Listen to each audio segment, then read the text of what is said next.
തുറക്കാം അടയ്ക്കാം Samsung fold 6 ഇത് ഉപയോഗിച്ചിട്ടുള്ള എൻ്റെ ഒരു എക്സ്പീരിയൻസ് ഞാൻ പറയാം. Positive and negative. അല്ലാതെ സ്പെക്കോ കാര്യങ്ങളൊന്നും ഞാൻ ഇവിടെ പറഞ്ഞ് ബോധിപ്പിക്കുന്നില്ല. പിന്നെ എപ്പോഴും പറയുന്നത് കൊണ്ട് തന്നെ നമ്മുടെ പേജ് ഫോളോയും ചെയ്തേക്ക്, ലൈക്കും ചെയ്തേക്ക്. ഫസ്റ്റ് വൺ എടുക്കുമ്പോൾ തന്നെ നമുക്കൊരു ഭാരക്കുറവ് ഫീൽ ചെയ്യുന്നുണ്ട്. അതുപോലെ തന്നെ നടുക്കുള്ളൊരു ക്രീസ് ഉണ്ടല്ലോ, അത് കുറച്ച് കുറഞ്ഞിട്ടുണ്ട് എന്ന് പറഞ്ഞാൽ തീരെ കാണുന്നില്ലെന്നല്ല.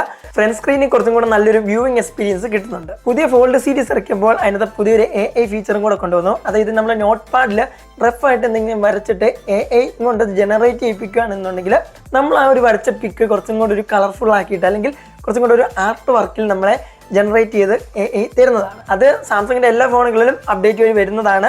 ഇതിന് മാത്രമുള്ള ഫീച്ചർ ഒന്നും അല്ലത്, അത് വേറെ കാര്യം. പിന്നെ എടുത്തു പറയേണ്ടതാണ് സാംസങ്ങിന്റെ ബിൽഡ് ക്വാളിറ്റി. സത്യം പറഞ്ഞാൽ മറ്റ് ഫോൾഡബിൾ ഫോണായിട്ടൊക്കെ നോക്കുമ്പോൾ നല്ല രീതിയിൽ തന്നെ സാംസങ് ഹൈ ക്വാളിറ്റി നിലനിർത്തുന്നുണ്ട്. എന്തായാലും കഴിഞ്ഞ വട്ടത്തെ ഫോണെക്കാട്ടി കുറച്ചും കൂടെ നല്ല രീതിയിൽ പണിയെടുത്തിട്ടുണ്ടെന്ന് നമുക്ക് ഉറപ്പാണ്. ഫോൾഡ് 6 ലൈക്കും ഫോളോ ഒക്കെ ചെയ്യാനായിട്ട് മറക്കണ്ട. നമുക്ക് അടുത്തൊരു നല്ല വീഡിയോ കാണാം.